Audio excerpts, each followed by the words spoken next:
Welcome back, Kingdom Dads. How are you guys this week? Man, good. Glad to be back. How are you, Joshua? I'm good. I'm good. It's good to be back. Guys, we are wrapping up in this episode. We're kind of been on a 3-part series talking about recovery and what that means. And so we're really excited to have Joshua back. And we're going to dive right in. Heck yeah, let's do it. Cool. Yeah. So we finished off on the last episode. We were planning on doing both of these in one, but the first one was so good. You know, we kind of gave the outline of what Celebrate Recovery is and who it's for, right? Because recovery is for everyone, right? Yeah. And who's welcome to it, right? Man, this saying, I'm going to go home and write on the mirror, man. Yep. You don't have to believe to belong. So good. Yeah. But yeah, we're going to keep rolling through this because now we want to talk about how Josh's recovery has affected him and how, man, we're all leaders, right? We're leaders of our family. We may be leaders at work. There are people that look up to us, and you know, sometimes we don't realize how these hurts, habits, and hangups affect us. And so, you know, before we kind of get going into that, just let's start out with that. You know, hurts, habits, and hangups. How do you define that? What is that, and what is that to you, but also like what could that be for the average person? Yeah. You know, hurts, hangups, and habits, we say it a lot, and we actually get that question a lot. They're like, what do you mean by all of that? Everyone has a hurt. I don't care who you are. Everyone has been hurt by something in their life that's affected them.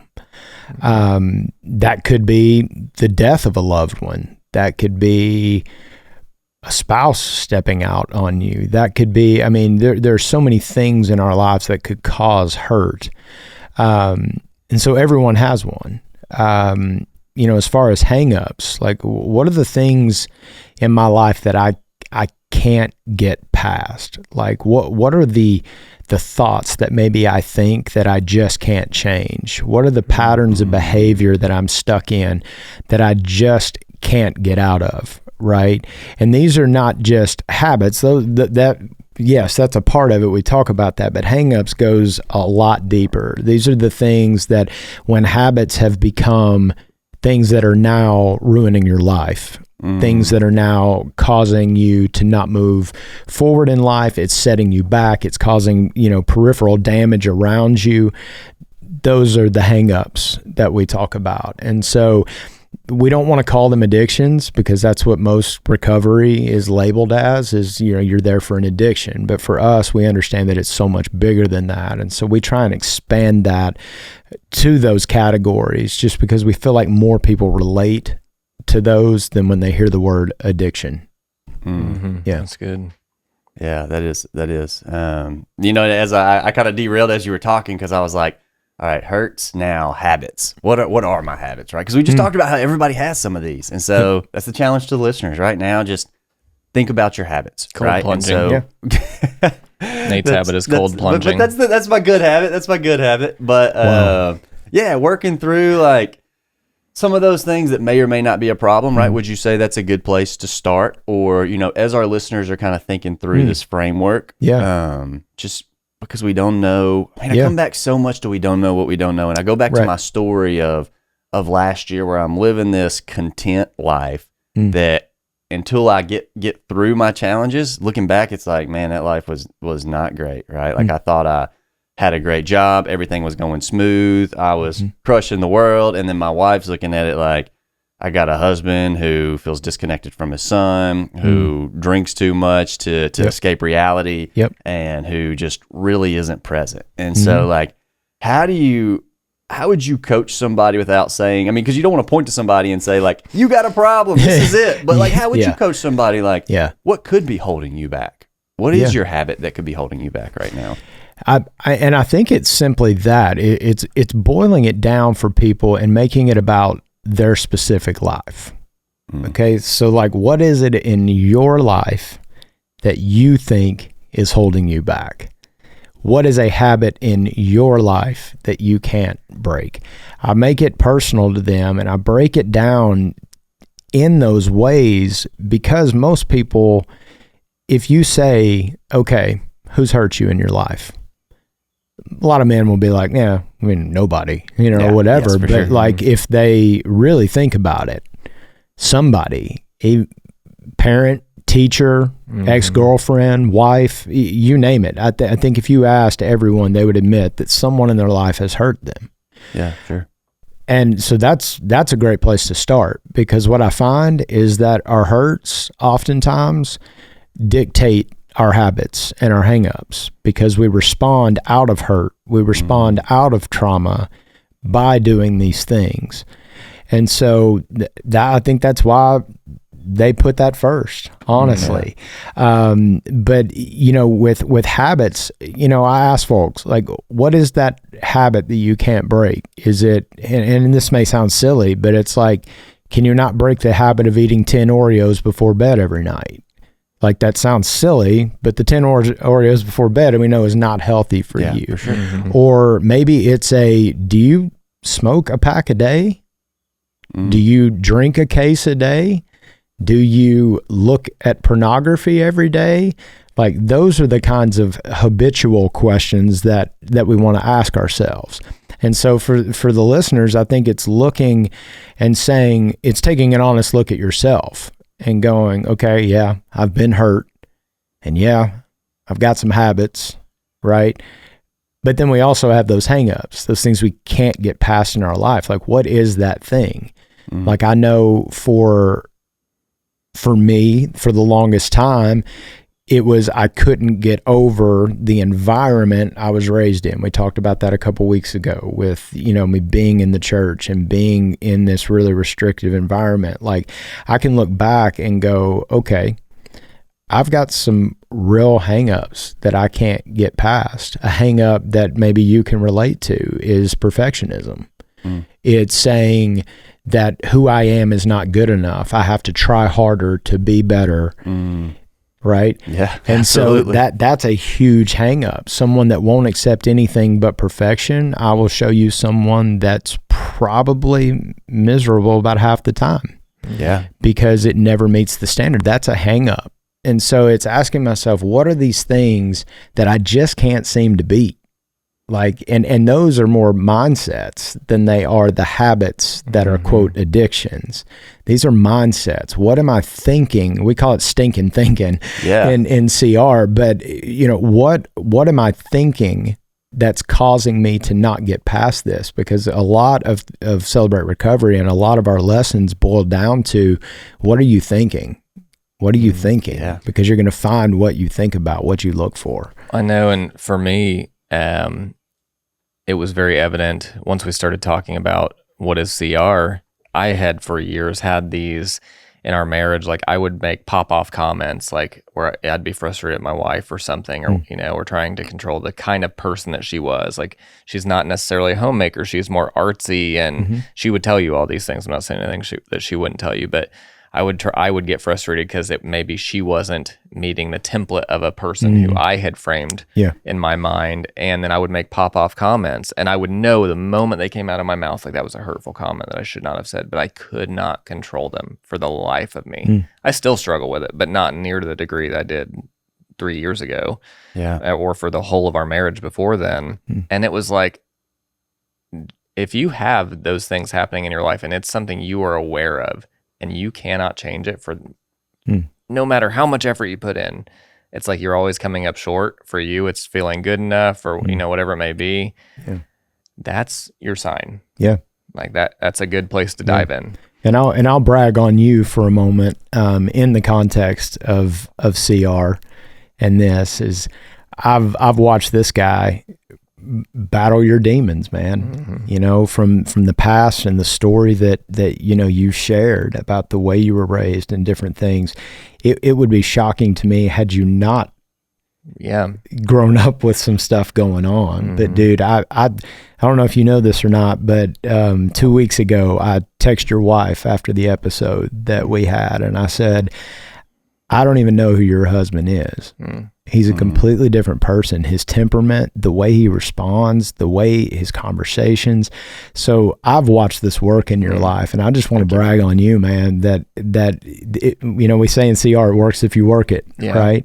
And I have watched you systematically work through these things in your life. And dude, I'm immensely proud of you for the progress you've made, because you're not perfect, and I know that, but dude, who you are now is genuinely someone that I'm just proud of, dude. Yeah. So, thank you, man. Yeah. That is one thing. I know Nate touched on this a minute ago. It's hard to judge somebody when you've been in the boat that we've been in, right? And so I'm nobody to judge anybody. I would say that often. That's why I'm so transparent also about my story. It's like, but when you have experienced and when you've walked through the healing and the steps, what I find so much time is when I'm counseling with other men, even in men's group or whatever, I'm like, I just want to drag you to CR and get you involved, because I know what it can do for you. Yeah. It's not being in the building, it is these steps in the process. Yeah. And that is a hard thing when it's because a lot of us are resistant. Oh yeah.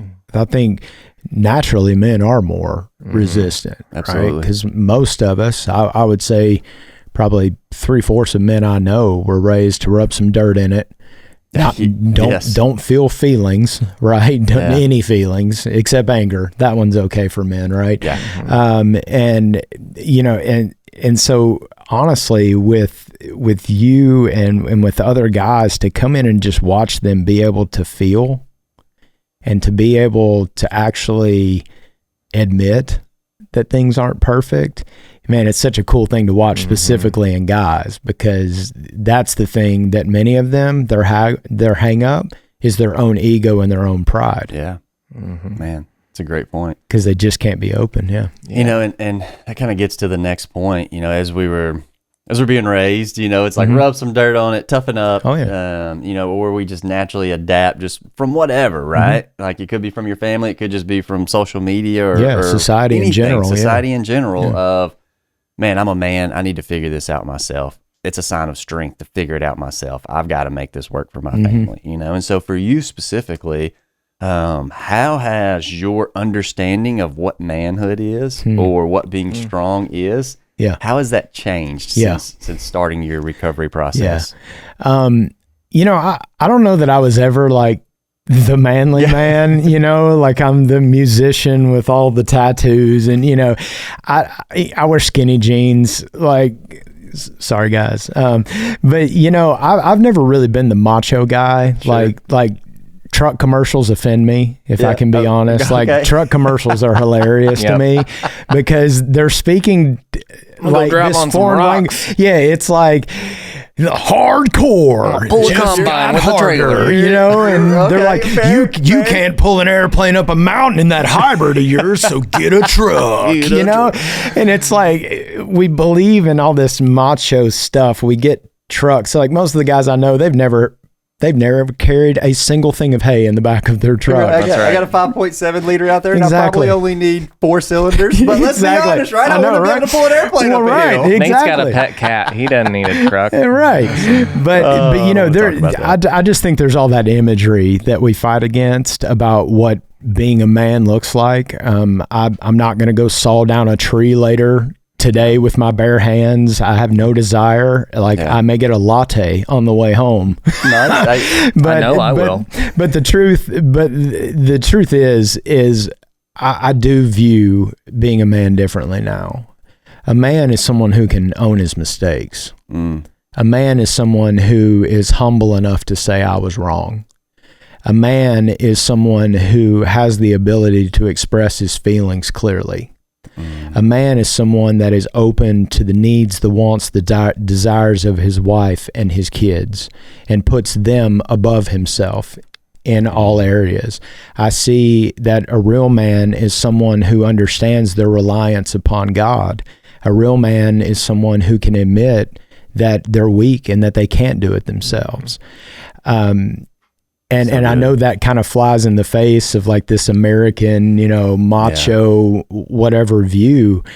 But the truth of the matter is we have a lot of men out there playing the part of men and I'm not obviously making fun of you guys, y'all got trucks, but like, you know, they buy the truck, they've got the camo gear, they may even have a Harley, like, you know, they've got all the outward signs of being a man, but when it comes down to it, they act like little boys. Yeah. Because they've not stepped in to being authentic. They've not stepped into vulnerability. And when you start to do that, you understand that I don't need a semi truck parked in my yard. I don't need to make sure that I post pictures of every deer I kill or every, you know, and I'm using those as generalities, obviously not making fun of anyone that's in those, but those classic things that we've called manhood for so long, to me, I think anyone can wear those masks. I can go to Walmart right now, buy a bunch of hunting gear, a rifle, and buy all the stuff, and I can go stand in a field and look the part if I want to. But the truth of the matter is who we really are is in here. Yeah. But we've become so scared to expose who we are, to talk about our hurts. Hurt is okay. Men get hurt too. Like we've become so resistant, and we put up walls to anything that looks like a genuine conversation or a real feeling. And then we wonder why our marriages fall apart, or we wonder why our kids can't stand us or are distant from us. It's because we look like men, but we're not acting like men. Well, and we wonder why our sons distance or are broken, and then their sons are broken, and their sons are broken, and that's just how the generational trauma continues. Absolutely. When you were talking about what a real man, I've said many times in our men's group, like there's a whole bunch of just grown boys out there. The majority of men you see in society are just grown boys, and the sorry, my chair squeaked and it threw me off. That's threw okay. me for a whole loop right there. That was Tanner.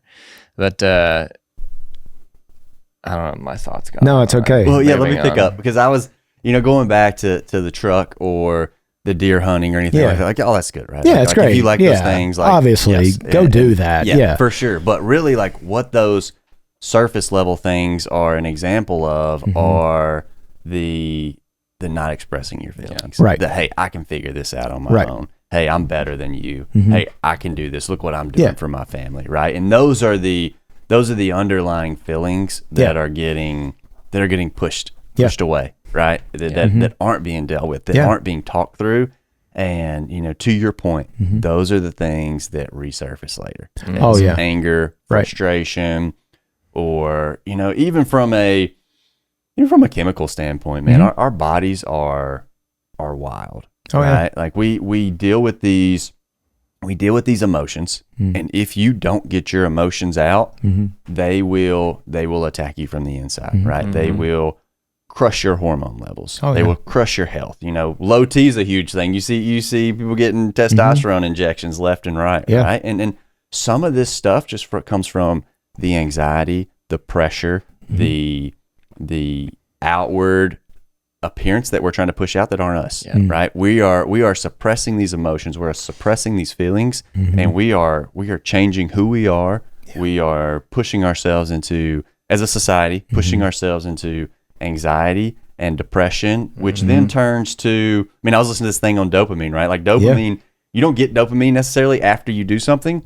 It's a motivation drug, right? Or a motivation chemical. It's like, hey, I know last time I took this drug or I drank this bottle of wine, like I had this feeling. And so your body starts pushing these levels of dopamine. Now it's like, oh, I got to go do that. I want it. And then you do that, and then you crash. And then the only way to get that dopamine boost back is going down that journey again, right? Back to and it. so like, you know, I quickly shot over this because I'm not a psychologist. I'm not skilled in neuroscience, but in general, like simple things like these emotions that we push down, this anger, this frustration, this hate, this feeling of not being accepted, or this feeling of need, we suppress, and then we create all these other challenges from it. And it's just a cycle. And I tell people all the time, it takes more courage to be sad than it does to be angry. Angry is an easy emotion for men. Most men, we can turn that on easily. And we can talk about the societal reasons that happens, the way we're raised, whatnot. But ultimately, like, men have no issue expressing anger, but that takes very little courage because that's a very responsive, easy emotion to let out. It's a reaction too. But what about the days that I'm sad, that I'm broken? What about the days that I literally don't have the answer for what next step to take? Like, what do I do on those days? Because acting tough ain't going to cut it on those days, right? And so that I think it just speaks to the importance of having people in your life who can lift you up and who can encourage you in accountability and encourage you to share those things, those deep down things that you feel like you can't talk about. That's what I love in my office, man, when I'm counseling folks and I'll see that guy or that gal that they'll share that one thing that they've never shared with anyone before. It's that dark, deep secret. And they'll share it, and even their complexion changes. It's just like the weight. Suddenly they sit up taller. Suddenly it's like they're looking me in the eye. And it's because they've finally got that junk off their chest that they've been holding for sometimes years. Literally unlocked healing. Yep. It's like, boom. In an instant. It's like now the door's open and now we can get the old junk out and bring the new junk in, right? But we've got to first open the door. And many times the open door into recovery and into healing is our vulnerability. And transparency is a whole different thing. Anybody can be transparent. You've heard the people that just overshare. You're like, didn't need to know that much about you, but thanks for your transparency. Vulnerability is a whole different thing because that allows someone else to speak into me. That's good. And so for us, the path to healing, the path to reconciliation with our families, the path to wholeness is through vulnerability. We have to first open up and then everything falls in line after that. But it's like turning the key and opening the door. We've got to do that part of the work for everything else to start falling in place. That's good. really good. Saw you making notes over there, Andrew. Do you have something to circle back around to? Well, I have a funny story regarding hunting that I want to circle back around to, but I don't want to interrupt the goodness of what we're talking about. So He's over here thinking about hunting stories. We're over here changing the world, mate. You know. And listen, you'll be glad They're like smiling. Josh was telling a serious story. And he's like chuckling to himself. this is I love inappropriate. it. I love it. No. I didn't. We talked about it in the last Unique, episode. And going unique. forward, we're gonna have this notepad out yeah. so we can like mark stuff up so we don't miss anything. But and so let me get locked back in here. And so so kind of your view of manhood, what being a man truly is, not suppressing emotions, being able to deal with things that are truly challenging. Yeah. Right. I went on this journey this last year that I talked about in my story on episode 2, and man, that might be one of the hardest things I've ever done is actually breaking down that journey and actually reliving some of these moments or thinking back through me, thinking back through who I am. You know, all this time I thought I was being tough just by suppressing feelings and really not even knowing who I was, right? My wife would ask about things in the past, be like, I don't know. And I truly didn't know. She's like, you just don't want to tell me. Like, no, I don't know, you know? And so, you know, it's so easy to suppress and keep going. And so, you know, the man who dives in and unlocks those, that's huge. I think what you just said is really key because I don't think that there are so many people out there, we touched on this last week, that just have no idea what's going on with them. They know something's not right. They know they're grumpy all the time. That was me. I don't know why though. Like my wife would say the same thing, like, what is going on? I'm like, I don't know. Just, and I think a lot of times it's just like, well, you're diagnosed with depression, medicine. Here you go.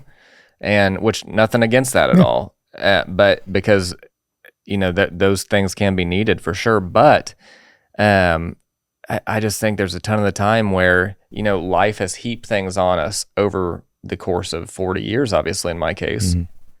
And it's not like we think about school. Like you don't just learn how to do all these things in life at an early age without any teaching. Well, in this case, you kind of do. Like everybody just gets stuff heaped on them through life, and we're just expected to know how to deal with it. We don't get any lessons in school or typically by parents in most people's case of like, hey, here's how you work through these things that life is going to heap on you. Yeah. That is literally like why this works so well in CR is because it does do that. It reverse engineers, hey, let's get to the root of what's going on and all the weight that's heaped on you and what's hurting. And then we're going to teach you how to work through it. And I mean, the model Jesus even set up for himself. He said, what, take my yoke upon you because it's easy. What does it say? Cast your cares on him, for he cares for you. The whole model was never for us to carry this junk around by ourselves. Yeah, never was. And so if we take those verses and then we take James 5:16 and we put those together, we understand that yes, we take it to God, but we also take it to others. And it's in that opening up in both areas, vertically, horizontally, that we begin to find healing. From the things that you're right, that may have been heaped on us for 40 some odd years. And I will say that men just feel a natural sense of pressure in certain areas of our lives. You know, we're told that we're the provider, right? Well, I was raised by a guy. My dad was 40 years old when I was born. My dad was born in 1943. My dad lived during an era of time when the man went to work. He made all of the family's money, and then he came back home, and everything was fine. They could afford it. Well, I'll be real with you. My wife probably makes $35,000 more than I do a year. I'm not the primary provider for my family. And so understanding that a lot of even the societal pressure that we've been put under was by a generation that did not live in the same reality that we do now, where most families have to have two jobs to be able to afford to live. And so even that pressure in itself, and that is one of many that are out there that men have felt for years based on a societal expectation that we no longer live under. So even with that, at its core, this, I got to provide for my family. Well, yes, you should work and provide for your family, but that doesn't mean that your wife can't make more. That doesn't mean that you've got to kill yourself and enslave yourself out to multiple different, what it means is that I'm called to provide for my family. It doesn't say main provider, only provider. It just says provide for my family. And so, you know, for me, it's just about getting that old junk, that stinking thinking that we've done for years and getting it off our shoulders. But the only way to do that is to first admit that we have that thinking. You know, and as a society, we've talked about how we immediately, when we think provide for, we immediately think materialistic. Right? Of course. Like, of course. you got to provide food and you got to provide those things, but we immediately think how much money, when provide for a lot of times is teaching your kids to grow up in a healthy manner, teaching your kids to handle those emotions, creating an environment where your family can grow. You know, and you know, we forget that a lot. You know, we do, and we hide behind the fact that you can go out and grind and you can make a great salary and you can come home exhausted. We had an episode on saving your best for home. You can come home exhausted, prop your feet up, have your wife cook dinner, or bring something home. Kids eat, watch TV, call it a night. Right? Like, but is that truly providing for your family? Right. That's when I lost my train of thought earlier. That's where my mind was actually going. Is when you said, "What does it look like to be a man?" Where my mind went is, I feel like when I look back on my life, or when I look at somebody who I know, like a Jim Schreiner, what it looks like to be a man, I would have had a successful marriage, still married to my wife until my last day. I will have raised two daughters that they will have probably married the type of man who was going to treat them well because they saw it in their dad. They're going to know God's true character, and they're going to know it's okay to fail, and they can still come back to me, and it's a safe space. And I just feel like when you are living like a real man is called to live, the fruit is going to be evident. Absolutely. For generations, because that's what it does. Yeah, 100%. You know, and something you had talked about kind of before you spilled into that as you were going through your story was talking about how, you know, we pack things up, we internalize things, and that's something we've said over and over again.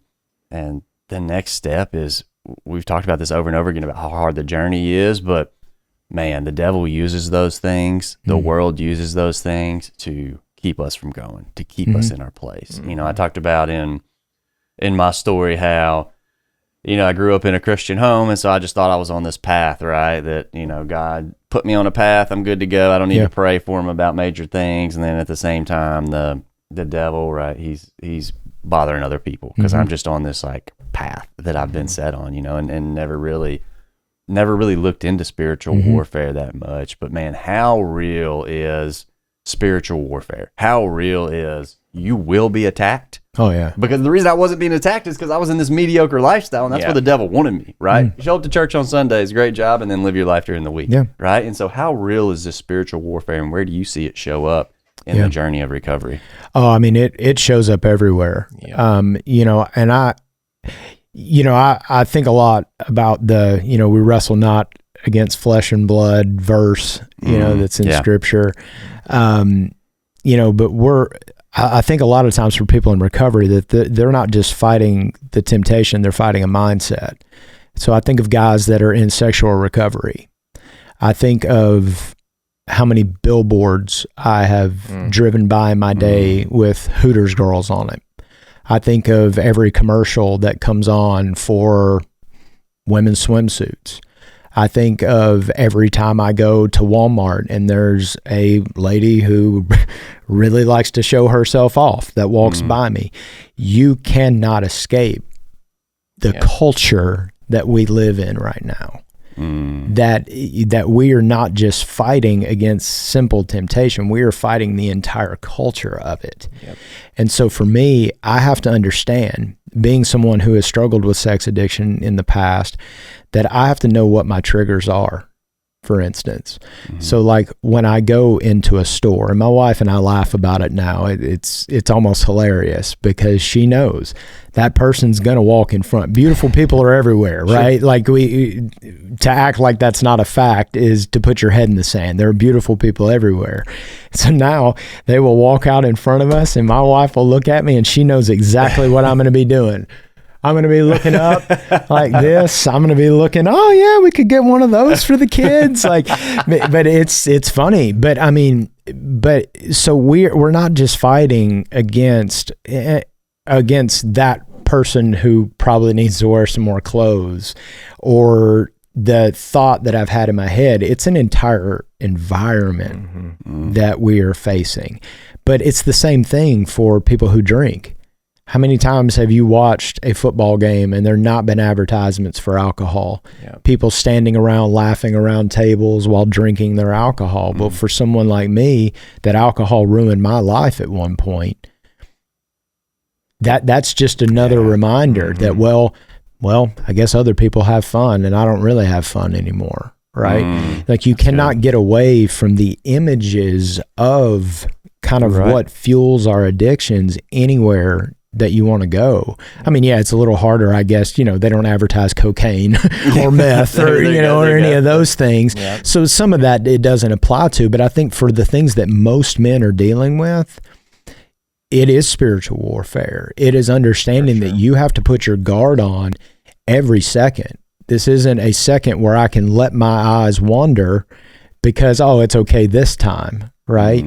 It's no, I need to honor my wife and honor God and do what I need to do. And so that boils down to a choice that we ultimately can choose the things that we give into. We control the thoughts that we do or don't take captive. And so just using the hot people as an example, I mean, the reality is my wife and I go to the beach together every year. Can't get away from it there.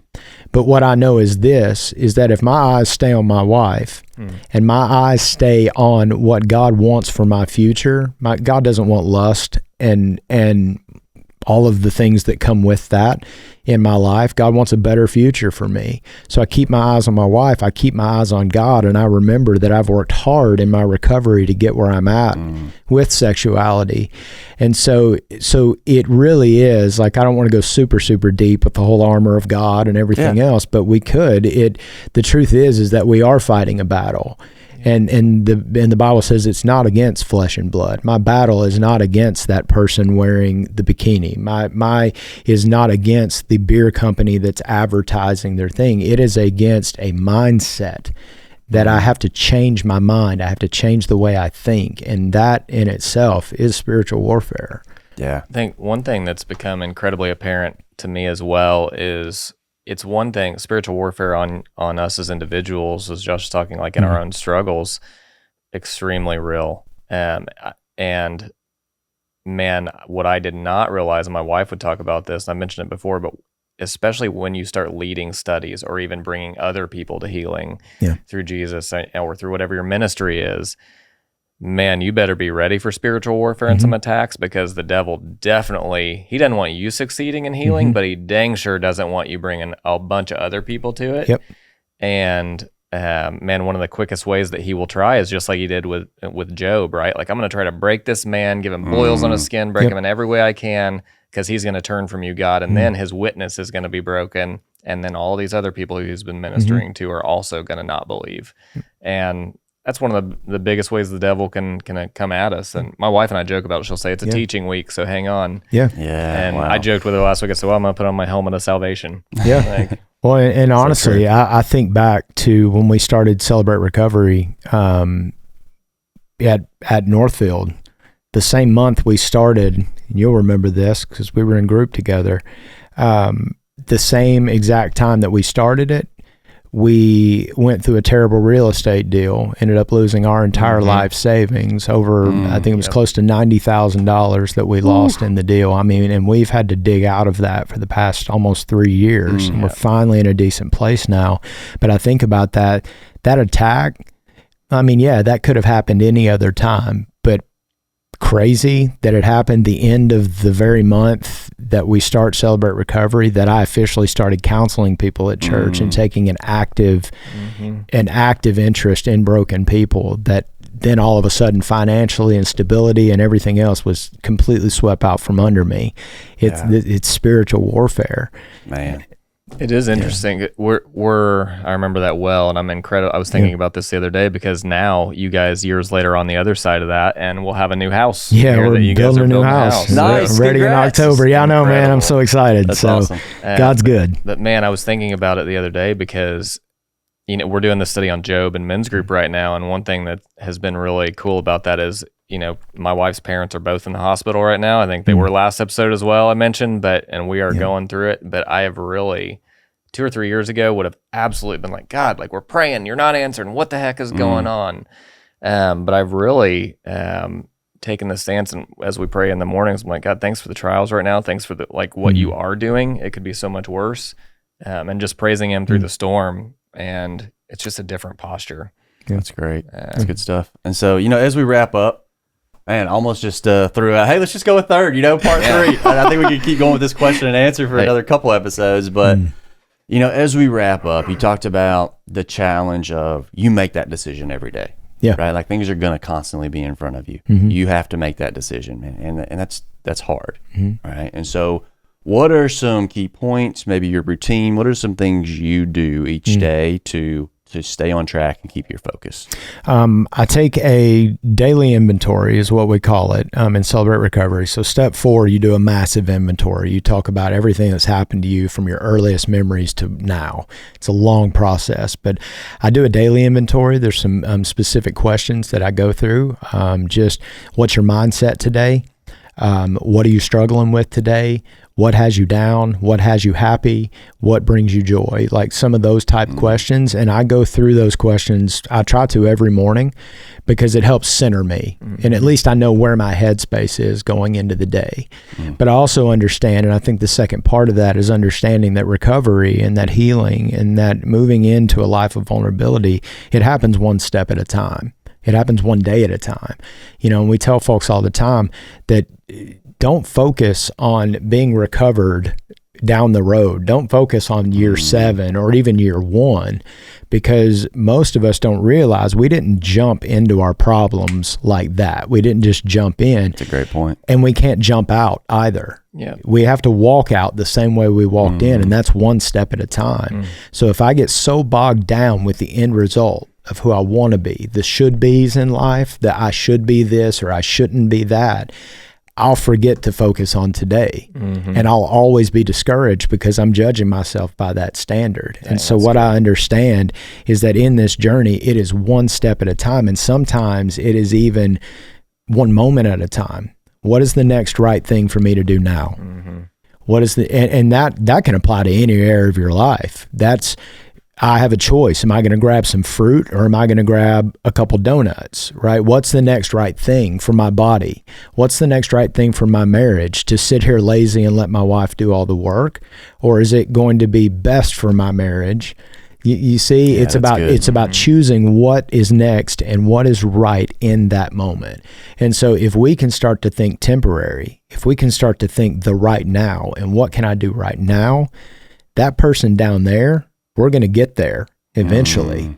But we have to walk one step at a time. That's good. And I would say that, I'm 7, almost 8 years now sober, and 13 years from narcotics. And I think about that. I didn't get to this point a year at a time. Yeah. I didn't even get here a day at a time. I got it a moment at a time at some points, because it's a daily choice. It's a momentary choice that I'm going in a different direction. That's awesome. And sometimes you fail at that. Yeah, but guess what? You're about to have another opportunity to make the next right choice. That's right. And so when you view failure that way, it's like, well, yes, I made this wrong choice, but I have the opportunity to make it right here. It's understanding every single step is a new step towards healing if we allow it to be. So don't get bogged down with the should be's, with the down the road.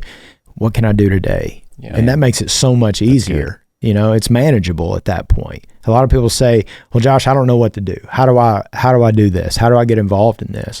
And I'm like, just start doing something. Walk through the door. Yeah. Just start doing something. Yeah. Make a note. I really like what you said, like the game plan of your day, right? Like, what are my challenges today? Yeah. Pray about them. Yeah. How am I going to have a defense against them? And then focuses on the positives, right? Yeah. Focus on the good things that God's given you. Absolutely. Because they're there. Yep. That's awesome, so man. Good.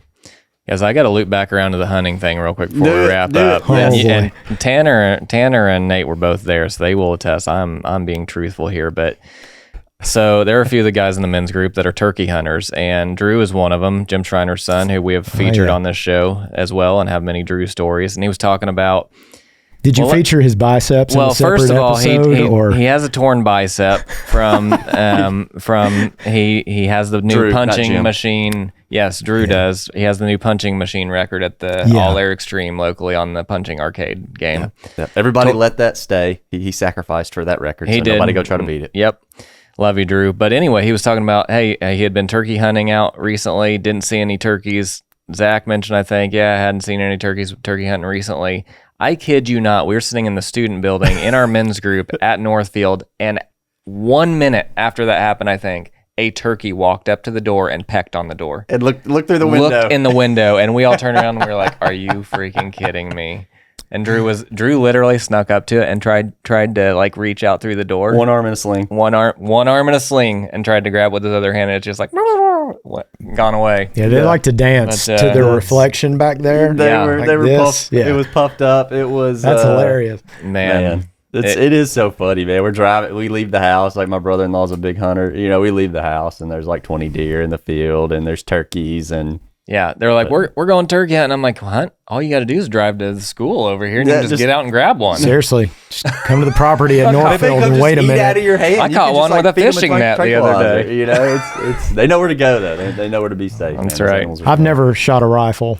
Well, so I wouldn't know. I wouldn't even know how. Did they do that with the shotgun? I don't know what they turkey hunt with. I do. I grew up hunting, and I do like shooting, but I like to taunt them. Now we have so many deer in the yard; they're like pets, and so I don't hunt anymore. But I did send a video to Zach and Drew last fall, because we one day we had like 40 deer in the yard. That's not uncommon out here.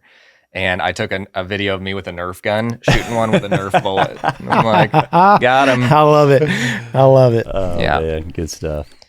All right. I think it's a good place to wrap today. Really good episodes. Thanks for being with us, Josh. Well, yeah, and thank you guys for having me again. It's been an honor. I think some really good, strong takeaways, and man, the journey of recovery. Yep. So good. It's lifelong, but it's worth it. It is. Absolutely. You want to pray us out? Absolutely. Thanks. All right. Father, we come to you again just saying thank you, Lord, for your son. Thank you for Jesus. Thank you for the sacrifice that he made on our behalf. And Lord, I think about that sacrifice, and I think about the fact that it was made on my behalf, Lord. When your word says that I was your enemy, That when it says I was far from you, that you came and you paid a price for me that I couldn't pay for myself. And so, Jesus, we just want to first say that we are grateful for that. And it's because of that that we can be in the process of recovery, that we can bring you our hurts, our hangups, our habits, the things that are holding us back. We can bring those to you and lay them at your feet because you want them. You came and you died for those things to give us freedom from those things. And so, Lord, for the listener today who they've got some stuff in their life that they need to work through, Lord, if it's not Celebrate Recovery, if it's another recovery program, if it's just a community group, if it's a group of men that they can be with, Lord, I pray that you would just challenge these men to live lives of vulnerability, that they would be honest and let others honestly speak into them. That's our prayer, Lord, because we know that things can change when we're in community. And so I pray for each of these men listening today that they would find that. And that, Lord, as James 5:16 says, that as they begin to confess their stuff to each other and pray for each other, that you would ultimately lead them to healing. And we thank you that that's what you do, Jesus. You're all about redemption. We thank you for the power in your name, and it's in that name we pray. Amen. Amen. What's up, Kingdom Dads? Thank you guys so much for listening in and watching today's episode. We are live on YouTube, all the platforms, X, Facebook, Twitter, Instagram. All of them. All of them. So many now. Anywhere you get your podcast, Spotify, Apple Podcasts. Like, subscribe. Yeah, guys, gals, thanks for being here. As Andrew said, like, subscribe, comment, be part of this journey with us. That's right. See you soon.